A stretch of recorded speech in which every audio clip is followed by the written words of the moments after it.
Hello Algebra 1. Today is our review part 2 for our Unit 11 assessment, and this just hits some of the most important problems. So here we go. Number 1, we have 5 root 64. Remember, root 64 is a perfect square. It just becomes 8, not root 8. So we have 5 times 8, which is 40. Let's try this again. Root 36 is just a 6. And we're doing negative 1/2 times 6. This is just saying half of 6 with a negative, so negative 3 it is. Now be careful, number 3, we have a negative underneath the square root. What do we call that? Undefined. Number 4, we have a square root of 50. Is that a perfect square? It is not. So what do? A factor tree. 5 times 10. And 10 is 5 times 2. You're looking for your pairs. We have a pair of 5s. The 2 is going to stay under our root because it does not have a pair. Our 5 comes out, but don't forget about this 3. 3 times 5 is 15. So 15 root 2 is our final answer. Another thing we learned in this unit was that a root times itself, the root goes away. So root 11 times root 11 is just 11.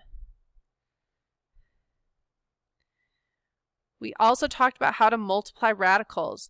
So we learned that the outside number multiplies to the outside number. 2 times 5 is 10.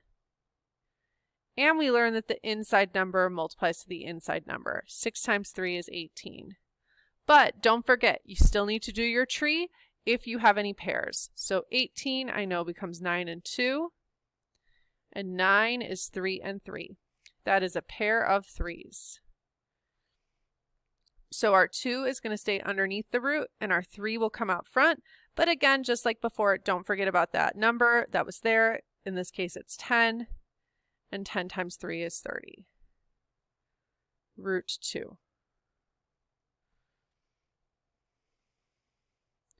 All right, let's try another one like that. Outside number times the outside number. Negative 4 times 2 is negative 8. And inside number times the inside number. 12 times 6 is 72. Now, 72 is not a perfect square, which means I need to go ahead and do a tree. I know it's 36 times 2. And 36 is 6 times 6. Now, even though those 6's break down further, I know I already have a pair, so I'm just going to go with them right now. And I'll underline my 2. Remember, pairs come out, and if it's not a pair, it stays in. And once again, don't forget about that number out front. That outside number will have to multiply to our 6. So negative 8 times 6 is negative 48. Root 2.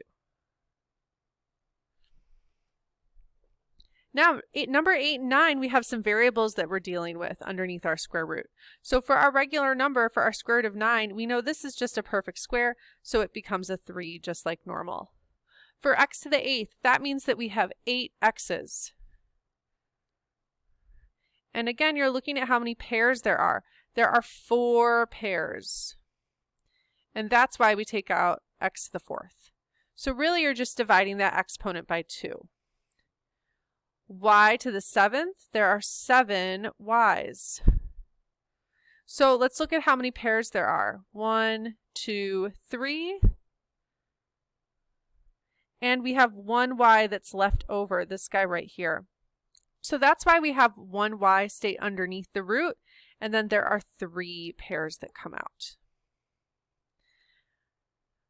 Now we're going to do the same thing for number 9, but we want to get everything under the same radical first. So the first thing we'll do is go ahead and combine. I have j to the 5th times j to the 3rd. That's 8 j's. And k to the 9th times 10k to the 8th. Remember, we're adding our exponents, so that'll be k to the 17th.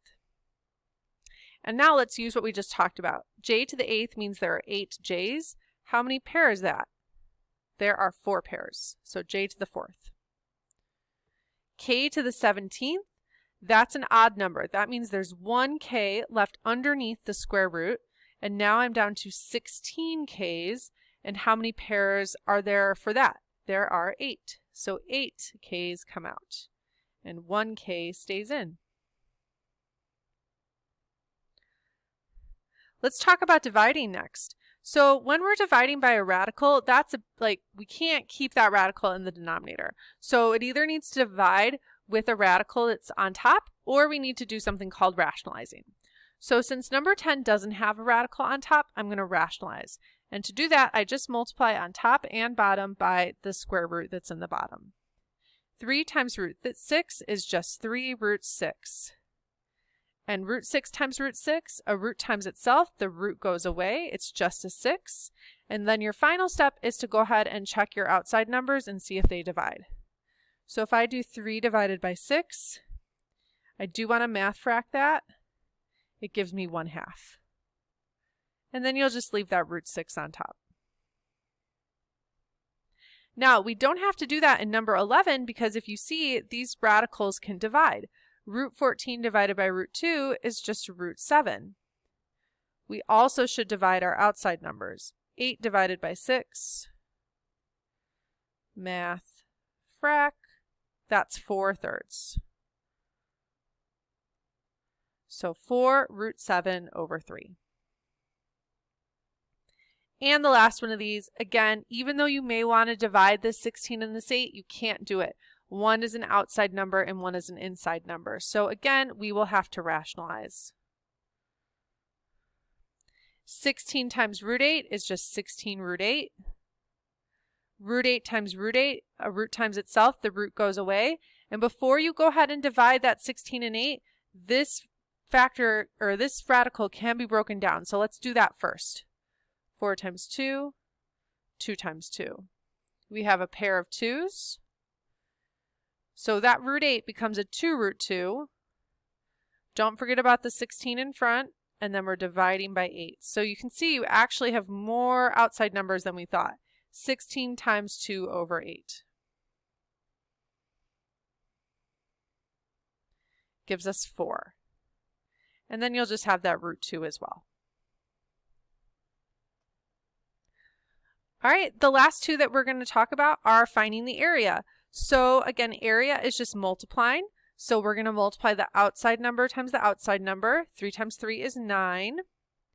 And the inside number by the inside number. But notice these are the same thing. So root 5 times root 5, what do we say? A root times itself, the root goes away. And 9 times 5 is 45.